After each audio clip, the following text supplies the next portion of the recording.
हाय. बरं झालं इथेच भेटलास ते. कैवल्या, माझं ना एक छोटं काम होतं तुझ्याकडे. काय? अरे बघ ना, आता दिवाळीची सुट्टी पडतीये ना, तर मी असं विचार करतेय की अनुष्काला आहे ना सिंगिंग क्लासला टाकते. तुला काय वाटतं? कशाला? ऑलरेडी स्केटिंग आणि पेंटिंगच्या क्लासला जाते ना ती. मग तिसरा क्लास कशासाठी? अरे पण मग ऑलराऊंडर कशी होईल ती? कशाला बनवायचं तिला ऑलराऊंडर? त्यापेक्षा रोज संध्याकाळी तिला एक तास ग्राउंडवर पाठवा. छान मस्त मजा करेल ती. हे बघा, सुट्टी ही ना एन्जॉय करण्यासाठी असते. असं तिच्यावर बर्डन घालू नका वेगवेगळ्या क्लासेसचं. अनुष्काचं डॅडी पण हेच म्हणतात. दाढी म्हणालात? हा? दाढी दाढी म्हणालात? नाही.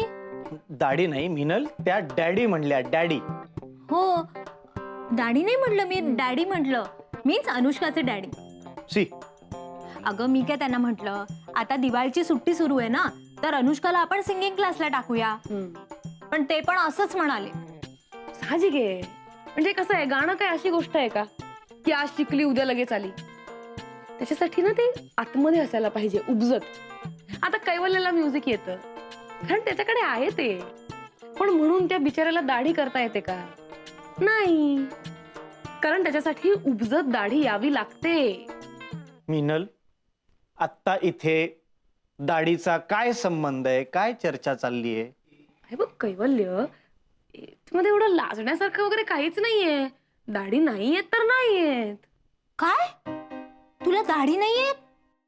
बघा ना, आम्ही त्याला सांगतोय मगाचपासून, अरे दाढी नाही येत तर ठीक आहे, त्याच्यामध्ये एवढं रुसण्यासारखं काय आहे? आता काय प्रत्येक रॉकस्टारला दाढी असलीच पाहिजे असा काय रूल आहे का? नाही की नाही? अरे बरंच आहे उलट दाढी येत नाही ते. ते बघ, अनुष्काचे डॅडी आहेत ना, दाढी करायला इतका कंटाळा करतात म्हणून सांगू. हे बघ मिनल, मला ना राग पण येतो खूप. हा, दाढी येत नसली तरी राग येतो आणि मी तो काढू शकतो जवळच्या लोकांवर. काढू राग काढू. चिडायला काय झालं एवढं?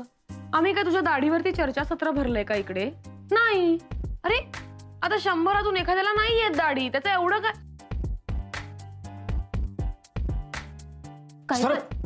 कैवल्य, अगं बघ गेला तो. आता मी कसं डिसाइड करू अनुष्काला सिंगिंग क्लासला टाकायचं की नाही ते? येईल तो परत. हा, हे जाऊ दे, ऐक ना, तू काय ठरवलंस ते सांग. कशाचं? तू अनुष्काचे इंग्लिशचे ट्युशन्स घेणार होतीस ना? अगं आपलं ठरलं होतं.